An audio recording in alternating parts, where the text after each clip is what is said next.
Good afternoon, ladies and gentlemen. Today we're going to take a look at the recent rate rises and the impacts on home loans and property prices. And we're going to do that through the lens of banking data. So NAB and Westpac in the last couple of weeks have released their quarterly reports. And we're going to take a little bit of a dive into those numbers and see what the real impacts are likely to be. Now, this is going to be a little bit different to what you've seen anecdotally. You've probably all seen this story on ABC News recently of a lady that has clearly over-leveraged and can't afford to pay, and every interest rate rise is just going to hurt more and more. So here's a brief clip of that story.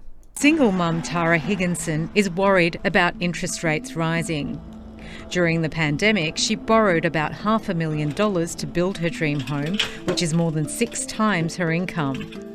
I'm 100% at risk of having to sell the property, and that would, kill me.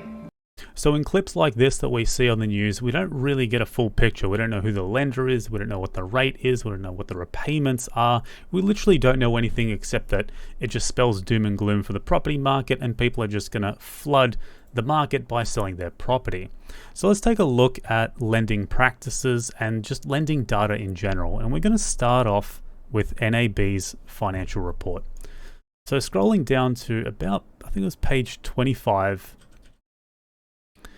And from the bank's perspective, we can see that LVR, or dynamic LVR as they call it, is down from 44.6% to 37.9%.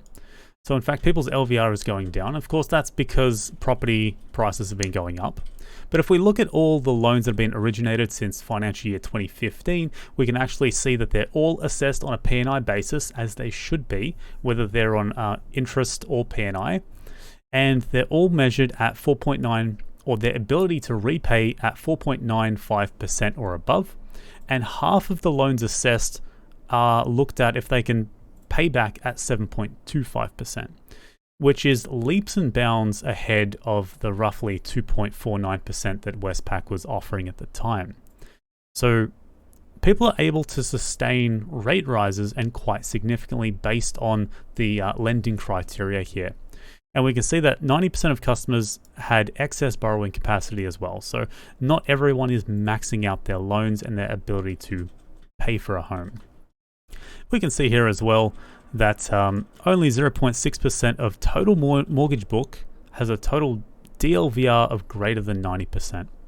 So that's dynamic loan to value ratio.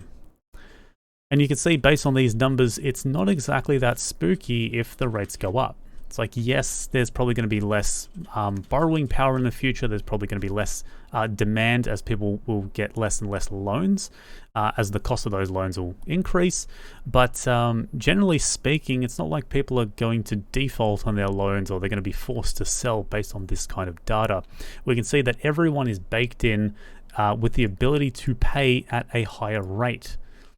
And we can see the same thing if I bring up the Westpac report.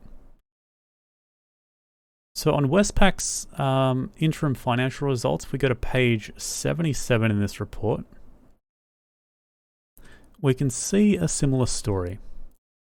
We can see that loans are assessed at either of the higher two, a serviceability buffer of 3%, or a minimum assessment rate, or the floor rate, which is currently 5.05%. And of course, that buffer is going up as well. So we can see based on this data, if we scroll down as well, we can see just how many Australians are struggling to repay their home loans. And we can see this is based on March 21, September 21, and March 22 data. And there was 2% at one point, and now it's at 1%. So you can see the numbers are going down. And clearly, there really isn't an issue with repayments at the moment. And even with rate rises, we can see that, in fact, the number of home loans that are behind have been reduced.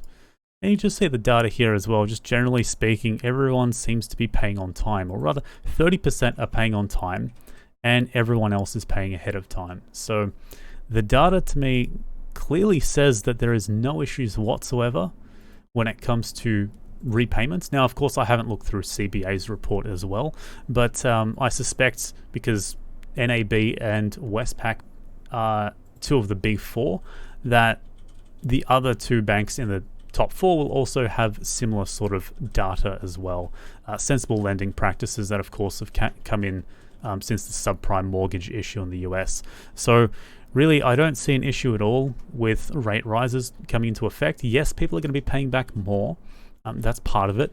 But it's not like they're unable to pay back. Sure, there may be instances like that ABC report where the lady just doesn't have enough money. We don't really know the details behind that, which lender gave her the money and why. But generally speaking, from a broader market perspective, it's quite clear that banks have put in a clear buffer for lending for people to still be able to repay at even 7.25%. So there is, there's no real issue that I see from interest rate rises that'll impact immediately on markets and causing supply. However, again, there may be less demand as interest payments increase, that maybe people take on smaller loans, but the immediate impact seems to be basically nothing. So if you found this content helpful or useful at all, please do consider hitting that sub button. I'd appreciate that a lot. Otherwise, see you in the next one.